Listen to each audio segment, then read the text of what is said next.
அதாவது நான் கொஞ்சம் பாதிக்கப்பட்ட மக்களுடைய இல்லத்தில் ஒருத்தனாக இருந்து பேசுகிறேன்.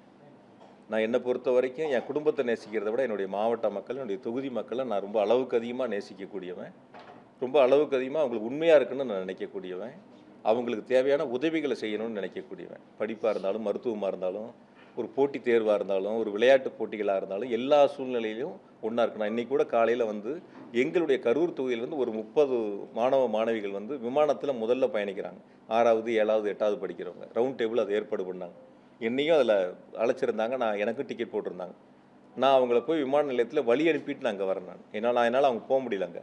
அவங்கள வழி அனுப்பி வச்சுட்டு வர்றேன். அப்போ தொகுதி மக்களோட, மாவட்ட மக்களோட 2 கலந்து எந்த சூழ்நிலையும் எங்களுடைய தலைவர் பிறந்தநாள் வந்தால் கூட ஒரு அரசியல் கட்சி பார்த்து இவங்க எந்த கட்சியை சார்ந்தவங்கன்னு பார்த்து நாங்கள் உதவி பண்ணதே இல்லை இது வரைக்கும். திராவிட முன்னேற்ற கழகத்தை பொறுத்த வரைக்கும், எங்களை பொறுத்த வரைக்கும் இவங்க எந்த கட்சியை சார்ந்தவங்க, இவங்களுக்கு மட்டும்தான் இந்த பொருளை கொடுப்போம், இவங்களுக்கு மட்டும்தான் இந்த உதவி செய்யணும் நாங்கள் பார்த்ததில்லை. எங்கள் அலுவலகத்தில் எந்த மனு வந்தாலும் எந்த கட்சியும் நாங்கள் கேட்டது கிடையாது. அவங்களை எல்லாத்துக்கும் சரிசமமாக உதவி செய்யக்கூடிய இடங்களில் அந்த பணிகள் நாங்கள் முன்னெடுத்திருக்கோம்.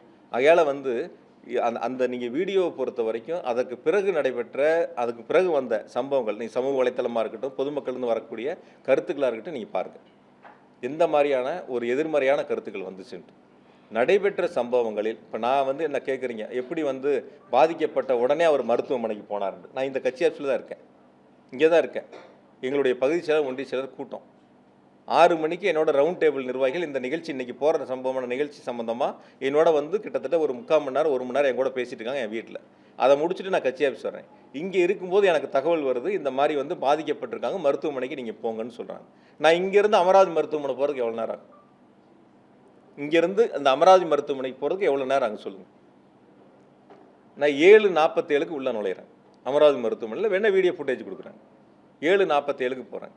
அதே அதிமுக சேர்ந்த மாவட்ட செயலர் 8:10க்கு மருத்துவக் கல்லூரி மருத்துவமனைக்கு போகிறாங்க. இப்போ நான் போகும்போது மருத்துவமனையில் கூட எல்லா கட்சியை சேர்ந்த சில சகோதரர்கள் அங்கே இருந்தாங்க. ஆம்புலன்ஸ் வண்டி வரும்போது அந்த வரக்கூடிய பாதிக்கப்பட்டவங்களை இறக்கி உள்ளே கொண்டு போய் மருத்துவமனையில் சேர்த்து உதவி செய்யக்கூடிய சம்பவங்களில் எல்லாரும் ஈடுபட்டிருந்தாங்க. அதனால் பாதிக்கப்பட்டுன்னு தகவல் தெரிஞ்சவொடனே இப்போ என்ன டிக்கெட் போட்டு சென்னைக்கு போக சொல்கிறீங்களா? மக்கள் பாதிக்கப்பட்டு ஒரு பக்கம் மருத்துவமனையில் அனுமதிக்கப்பட்ட சூழலில் நான் அந்த சம்பவ இடத்துக்கு போகாமல் நான் டிக்கெட் போட்டு சென்னைக்கு போயிடவா? யாருக்கும் பதில் சொல்லாமல், யாருக்கும் உதவி செய்யாமல்? அப்படிப்பட்ட ஒரு சூழலை சில பேர் எதிர்பார்க்குறாங்கன்னு நான் நினைக்கிறேன். நான் இன்றைக்கி இல்லை, இனி எப்போ இருந்தாலும் நான் இருக்கிற வரைக்கும் எங்கள் மாவட்ட மக்களுக்கு, என்னுடைய தொகுதி மக்களுக்கு எந்த பாதிப்புனாலும் நாங்கள் முன்னாடி நிற்போம்.